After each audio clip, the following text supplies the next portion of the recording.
Student, आप सभी का एक बार फिर से केमिस्ट्री पाठशाला में स्वागत है। आज हम लोग 2026 में पूछे गए पेपर सातों सेट के सभी ऑब्जेक्टिव क्वेश्चन को देखते हैं, उसको सॉल्व करते हैं। तो देखिए, यहाँ पर आपका जो पहला प्रश्न दिया है वो है कि निम्नलिखित अपक्रिया वाले सेल का निर्दिष्ट समीकरण क्या होगा। तो यहाँ पे आपको 4 ऑप्शन दिया है, इसमें से हमारा जो ऑप्शन सेकंड है वो सही है। अगले प्रश्न में फिर दिया है कि यदि किसी अपक्रिया का वेग नियम दिया है तो आपको उसकी कोटि बतानी है। तो यहाँ पर आपको ये जो घात दिखाई दे रहे हैं उनको जोड़ लेंगे, ये जोड़ने पर 2 आएगा तो क्रिया द्वितीय कोटि की होगी। अगले क्वेश्चन में आपसे पूछा कि कौन से आयन के लिए चुंबकीय आघूर्ण का मान सबसे ज़्यादा होगा। तो आप जब चारों का इलेक्ट्रॉनिक विन्यास करेंगे तो सबसे ज़्यादा युग्मित इलेक्ट्रॉन हमारे Fe++ में होता है। ज़्यादा युग्मित इलेक्ट्रॉन है तो चुंबकीय आघूर्ण का मान भी ज़्यादा होगा। अगले प्रश्न में SN1 के लिए क्रियाशीलता का बढ़ता क्रम लिखना है। तो यहाँ पे देखिए, सबसे अधिक क्रियाशील हमारा होगा A, उससे थोड़ा कम क्रियाशील होगा D। अगर हम चारों ऑप्शन को ध्यान से देखें तो यहाँ पर हमारा ऑप्शन सेकंड जो है वो इस चीज़ को फॉलो कर रहा है। अगले प्रश्न में दिया है कि निम्नलिखित में सबसे ज़्यादा अम्लता किसके पास है, कौन से अम्ल के पास। तो यहाँ पर ये जो हमारा है मेटानाइट्रोबेंजोइक एसिड, ये ज़्यादा अम्लीय होता है, यानी यहाँ पे हमारा ऑप्शन थर्ड सही है। अगला दिया, निम्नलिखित में से कौन ताप पर निर्भर नहीं करता है। तो मोललता जो होता है वो हमारा ताप पर निर्भर नहीं करता है। आते हैं अगले सेट के प्रश्न पे। वहाँ अगले सेट के ऑब्जेक्टिव क्वेश्चन में से पहला क्वेश्चन दिया कि किस कोट की अपक्रिया के लिए वेग और वेग स्थिरांक का मान एक ही जैसा होता है। तो वो हमारा होता है शून्य कोट की अपक्रिया। ठीक है। फिर अगला दिया है कि राउल्ट के नियम का गणितीय रूप से कौन सा व्यंजक सही है। यहाँ आपको 4 ऑप्शन दिया है, अगर आपने राउल्ट का नियम पढ़ा है तो ये हमारा पहला ऑप्शन सही हो जाता है। फिर अगला दिया है कि कॉपर डबल प्लस में युग्मित इलेक्ट्रॉनों की संख्या कितनी है। तो कॉपर का अगर आप डबल प्लस का इलेक्ट्रॉनिक विन्यास करेंगे तो वहाँ पर आपको एक युग्मित इलेक्ट्रॉन मिलते हैं। फिर अगला दिया, क्लोरोफॉर्म को सूर्य के प्रकाश की उपस्थिति में ऑक्सीकृत किया जाए तो क्या बनेगा। तो यहाँ पर देखिए एक जहरीली गैस बनती है फॉस्जीन, जिसको हम कार्बोनिल क्लोराइड भी कहते हैं, वो दिया है। अगला दिया, ग्लूकोज निम्नलिखित में से किससे अपक्रिया नहीं करता है। तो वो हमारा सोडियम बाइसल्फाइड है, जिससे ये अपक्रिया नहीं करता है।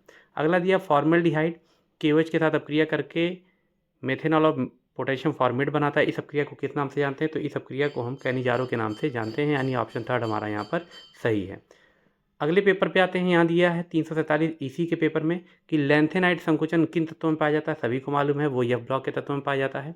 अगले क्वेश्चन में आपको एक यौगिक का IPSC नाम दिया है, तो इसका सही IPSC नाम होता है ब्यूटेन टू ऑल करके। ठीक है।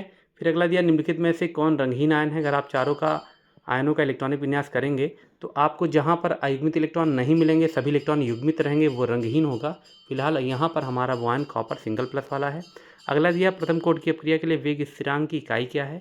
तो वेग स्थिरांक की इकाई समय का इन्वर्स होता है। यहाँ देखिए समय सेकंड में है तो ये सेकंड का इन्वर्स, ये ऑप्शन सही हो जाएगा। अगले प्रश्न में आपको दिया है कि इसमें उत्पाद पता करना है। क्योंकि यहाँ पर ऑक्साइड का जिक्र किया, इसका मतलब भी मार्कोनिकॉफ के नियम के विपरीत है, एंटी मार्कोनिकॉफ नियम है। तो यहाँ हम Br को जोड़ेंगे इस डबल बॉन्ड वाले जिसके पास 2 हाइड्रोजन है और हाइड्रोजन दे देंगे इस कार्बन को, यानी हमारा पर जो सही ऑप्शन है वो हमारा ऑप्शन पहला है ये। ठीक है। फिर आते हैं, अगला दिया, शून्य कोट की अपक्रिया के लिए वेग स्थिरांक की इकाई क्या है। तो शून्य कोट की अपक्रिया के लिए वेग स्थिरांक की इकाई होती है मोल पर लीटर पर समय। तो समय मिनट में दिया है तो यहाँ मिनट इनवर्स हो जाएगा। ठीक है।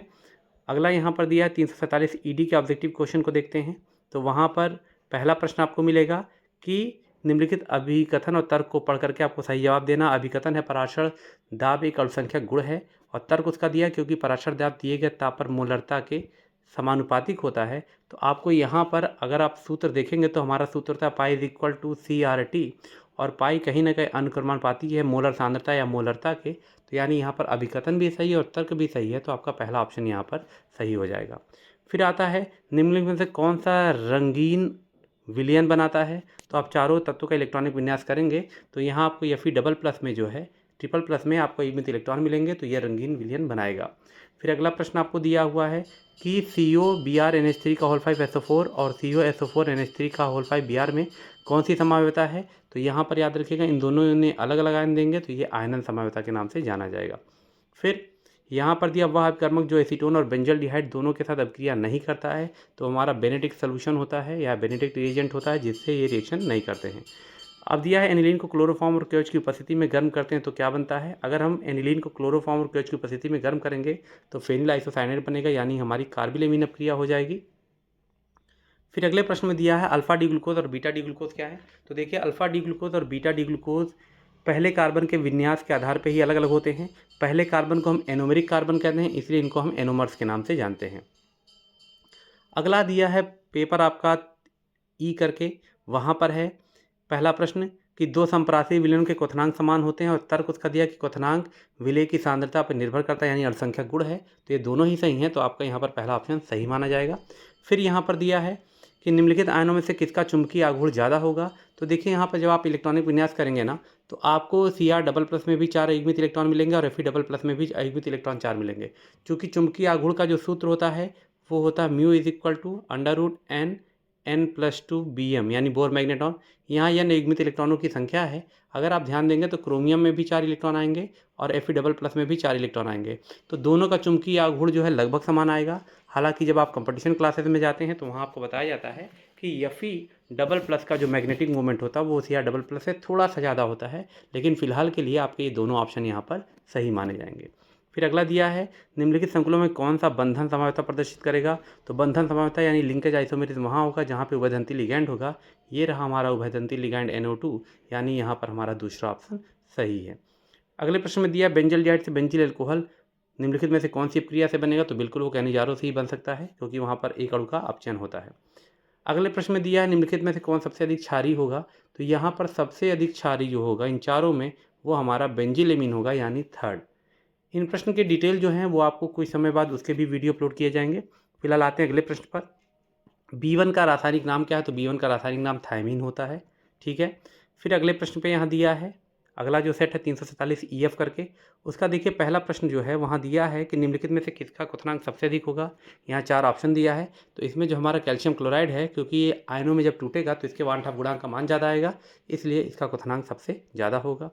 फिर अगला प्रश्न दिया वेग स्थिरांक की इकाई मोल पर लीटर पर सेकेंड होती है। इस अपक्रिया की कोटि बतानी है, तो वो आपकी हमेशा शून्य कोटि की अपक्रिया का ही होता है। ठीक। फिर आता निम्नलिखित में से सबसे सक्रिय धातु कौन है। तो सबसे सक्रिय धातु यहाँ पर जिंक हो जाएगा। अगले प्रश्न में दिया द्वितीय कोटि की अपक्रिया के वेग स्थिरांक को सामान्यतः हम किससे लिखते हैं। तो देखिए द्वितीय कोटि की अपक्रिया के वेग स्थिरांक को लिखना होता है तो उसका जो मात्रक आता है वो हमारा आता है मोल लीटर इनवर्स, सॉरी इसका आता है mole inverse litre second inverse. ठीक है। इसके बाद एल्डिहाइड और कीटोनों में विभेद कैसे किया जाता है। तो एल्डिहाइड और कीटोनों में विभेद करने का सबसे अच्छा तरीका होता है आप शिफ्ट अपकर्मक से क्रिया करा दीजिए। एल्डिहाइड क्रिया करते हैं, कीटोन क्रिया नहीं करते हैं। अगला दिया निम्नलिखित अपक्रिया कौन से सेल में होती है। तो देखिए यहाँ पे हिंट ही है, हाइड्रोजन ऑक्सीजन क्रिया कर रहे हैं जो कि ईंधन सेल है, यानी यहाँ पर हमारा ऑप्शन सेकंड सही हो जाएगा। फिर अगला दिया है प्रश्न ऑब्जेक्टिव क्वेश्चन है डीजेट का। वहाँ पर डीजेट में दिया है कि पराशर दाब की गणना के लिए कौन सा सूत्र सही है। तो पराशर दाब की गणना के लिए पाई = CRT, ये सूत्र हमारा सही होता है। फिर अगला दिया है K3CO C2O4 का होल थ्राइस में CO की उपसंयोजक संख्या कितनी होगी। तो यहाँ इसकी उपसंयोजक संख्या 6 होगी, क्योंकि हमारा C2O4 द्विदंती लिगैंड होता है, ये 2 तरफ से जुड़ता है और ये 3 बार है, तो यानी कुल 6 ओर से वो CO के साथ उपसंयोजी बंध बनाएगा, तो यहाँ समन्वय संख्या हमारी 6 होगी। ठीक है। अगला दिया निम्नलिखित में से कौन संक्रमण धातु नहीं है। तो देखिए यहाँ पर ये जो आपका ऑप्शन सोडियम है वो सही है, ये हमारी कोई संक्रमण धातु नहीं है। ठीक है। फिर अगला दिया निम्नलिखित में से कौन सा एल्डिहाइड है। तो देखिए यहाँ पर आपको CHO दिखाई दे रहा है, तो यही हमारा एल्डिहाइड है। ठीक। इसका दिया प्राथमिक द्वितीयक और तृतीयक एमिनो का विभेद किस परीक्षण द्वारा किया जाता है। तो याद रखिएगा वो परीक्षण जो होता है वो हिंग्सबर्ग परीक्षण कहलाता है, यानी ऑप्शन थर्ड यहाँ पर सही है। फिर दिया है आपको यहाँ पे मिलान करना है, किसको किससे मिलाना है। तो देख लीजिएगा विटामिन ए जो होता है इसकी रतान्यता या रतौंधी से होती है। जो हमारा B1 होता है B1 बेरी से होता है। विटामिन C की कमी से स्कर्वी रोग होता है। विटामिन K से रक्त का थक्का जमता है और विटामिन B12 से हमारा जो है वो प्रणाशी। ठीक है। तो यहाँ पर इस हिसाब से आप आंसर को मैच कर लेंगे। इसके बाद आते हैं अगले प्रश्न पे। ये आपका ऑब्जेक्टिव क्वेश्चन यहाँ पे ख़त्म होता है। इन सारे क्वेश्चन का डिटेल बहुत ही जल्द आपको वीडियो के द्वारा मिल जाएगा। तब तक के लिए आप ऐसे ही हमारे चैनल से जुड़े रहिए।